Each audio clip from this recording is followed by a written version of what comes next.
Hello, I'm Stephen Andrew, State Member for Moranni, and welcome to my YouTube channel.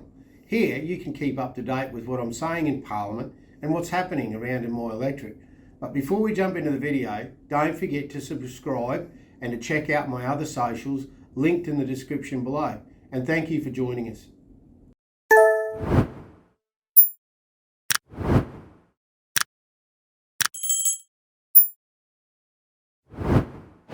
Call the member for Moranni. Thank you. I rise to speak on the Housing and Availability and Affordability Planning and Other Legislation Bill 2023. According to a statement by the Housing Minister, the bill is designed to reduce red tape, unlock land and allow new pathways for housing developments. And unfortunately, it seems to me that the only red tape this bill removes is that the constraining of the state government from seizing full control of the state's planning process, and under the pretext of addressing a government policy-driven housing crisis.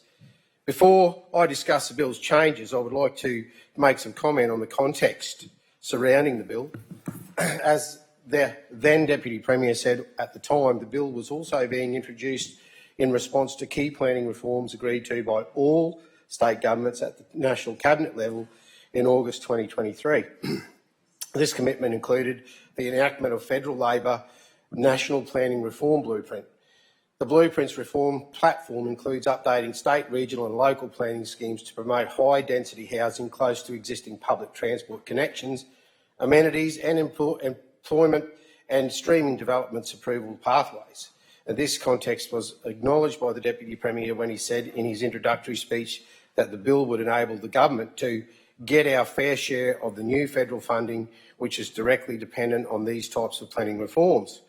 According to the National Planning Reform Blueprint, the state's planning reforms must be aimed at updating state, regional and local strategic plans, undertaking planning, zoning and land release and other reforms such as increasing density, streamlining approval pathways, including strengthening calls in powers and planning amendments that support diverse housing across a range of areas, promoting medium and high density housing in well-located areas close to existing public transport hubs, amenities and employment, reforms to address barriers to a timely issuing of development approvals, considering of phased introductory and inclusionary zoning and planning.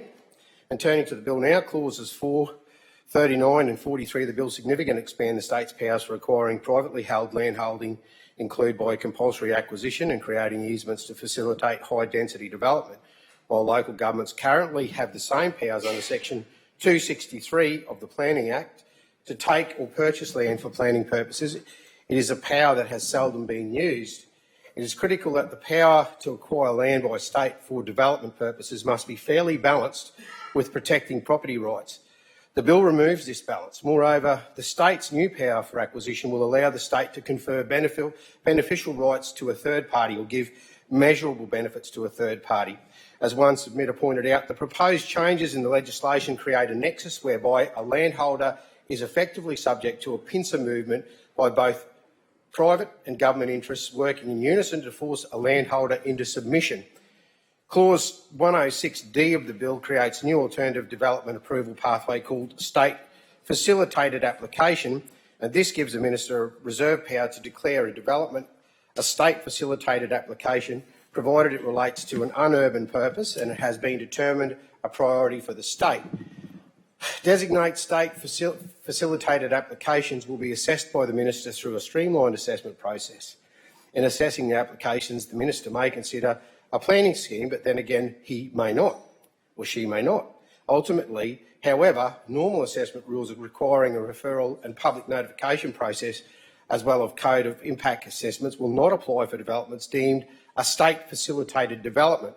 The third-party appeal rights through the Planning and Environmental Court have also been removed, including in the bill the new reserve power enabling the Planning Minister to direct a local government to amend its local planning schemes to reflect a state interest, pretty much like the Native Title Act 24KA, which takes away their rights to be able to stop the government from being able to do anything with the tribal people here in this state. If the local government does not make amendments as directed, the Minister may take action to enforce the amendments and recover the cost of doing so from local government. The only limitation placed on the state's new power seems to be that the Minister must be satisfied that the matter has been subject to adequate public consultation. There hasn't been a lot of consultation, Deputy Speaker, with what goes on, and I'll bring to the attention of the House the e-petition 4044-24 by Amanda de Pontes, and she's talking about the threshold for land tax. It is a current petition, and I like to think that all landholders here in Queensland would like to sign this.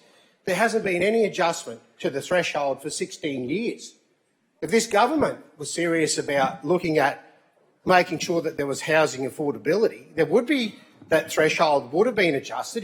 It's here in this petition that I'd found, which basically doesn't keep up with the median house price, which increases land tax and also stamp duty, which is very important. It makes housing affordability very difficult if we're not looking at all the situations to save money for people to be in and out of houses at the right price, and that the government's keeping up with these thresholds. The only limitation placed on the state's new power seems to be that the minister must be satisfied that the matter has been subject to adequate public consultation. I'll say that again, because there's not much consultation going on here with the government for quite some time. Regulatory impact statements, a lot of consultation to do with anything to do with the renewables, the dam and my electorate. Take a look at the homeschooling people out here today. Very little consultation. The wording of this provision makes it clear that it will be at the minister's own discretion as to what is adequate public consultation may entail, which is probably zero, given the track record of the last few bills that have been going through and pushed through the House.